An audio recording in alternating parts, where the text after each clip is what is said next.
नमस्कार भाइयों और बहनों, मैं मनु भैया, चेयरमैन दिल से फाउंडेशन। इस समय जैसे कोरोना की महामारी चल रही है तो काफी चीजें सामने को देखने को आती हैं, जिनको देखकर कई बार मन विचलित हो जाता है। जैसा कि अभी हाल ही के अंदर अमित राणा नाम के कांस्टेबल की मृत्यु हो गई। उसको ढंग से इलाज ना मिलने के कारण उस कांस्टेबल की मृत्यु हो गई। केवल उसकी मृत्यु नहीं हुई, उसके पूरे परिवार की उसकी मृत्यु हो गई। कितने ही लोगों की वो उम्मीद हो। आखिर पुलिस वालों के साथ ऐसा बर्ताव क्यों, ऐसा सौतेला बर्ताव क्यों? अगर कहीं पंजाब के अंदर कोई पुलिसकर्मी किसी को सुरक्षा के लिए रोकता है तो उस बेचारे का हाथ काट दिया जाता है।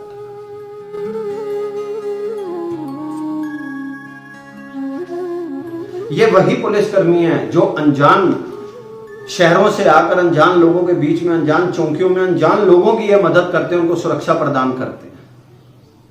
ऐसे लोगों का हमें सम्मान करना चाहिए। आज आंध्र प्रदेश के अंदर विजाक गैस लीक हो गई, तब वहां पुलिस खड़ी है।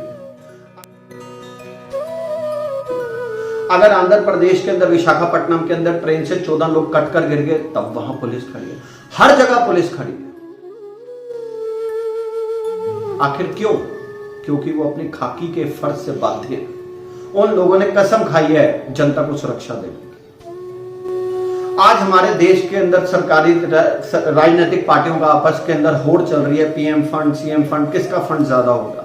इस प्रकार कभी देश के अंदर अगर बाढ़ आ जाए तो हमारे फ्लड रिलीफ फंड आ जाता है, अगर भूचाल आ जाए तो अर्थक्वेक फंड आ जाता है, बॉर्डर पे लड़ाई छिड़ जाए तो बॉर्डर रिलीफ फंड या सैनिकों का रिलीफ फंड आ जाता है। जितना सम्मान हमारे देश के अंदर सैनिकों को मिलता है, क्या उतना पुलिस वालों को मिलता है? पुलिस वाले भी तो अपनी जान के ऊपर खेलकर देश के अंदर रहकर जनता को सुरक्षा प्रदान करते हैं।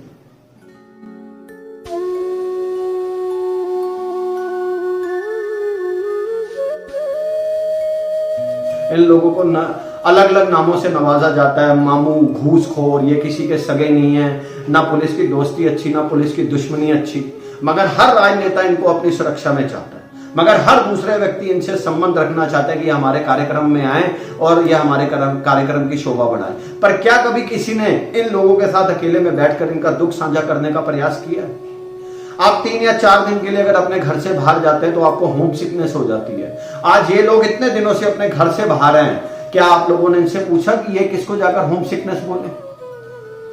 ये भी किसी माँ के बेटे हैं, ये भी किसी बच्चे के बाप है, किसी बहन के भाई हैं, किसी बीवी के ये भी पति हैं।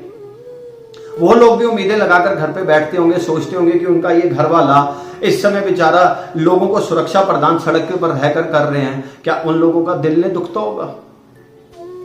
जरूर दुखता हूं। हम लोगों का फर्ज बनता है इन लोगों के लिए कि इन लोगों को अपनापन दिया जाए। आज हमारे घर पे रात को 3 बजे अगर किसी प्रकार की कोई परेशानी आती है तो हमारे सगे संबंधी बाद में आते हैं। सबसे पहले हमारे घर के बाहर ये सुरक्षा कर्मी जिप्सी के अंदर आकर खड़े हो जाते हैं और हमें सुरक्षा प्रदान करते हैं।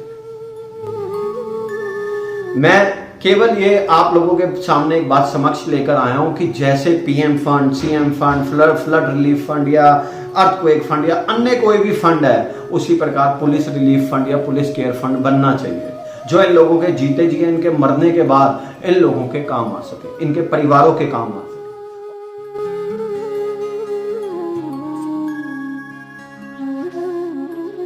और यह तभी संभव है कि अगर हम सब मिलकर आवाज उठाएंगे। आप लोगों के सामने अपना मुद्दा साझा करने के लिए आया हूं कि हमें पुलिसकर्मियों के बारे में भी सोचना चाहिए कि वो किस प्रकार काम करते हैं।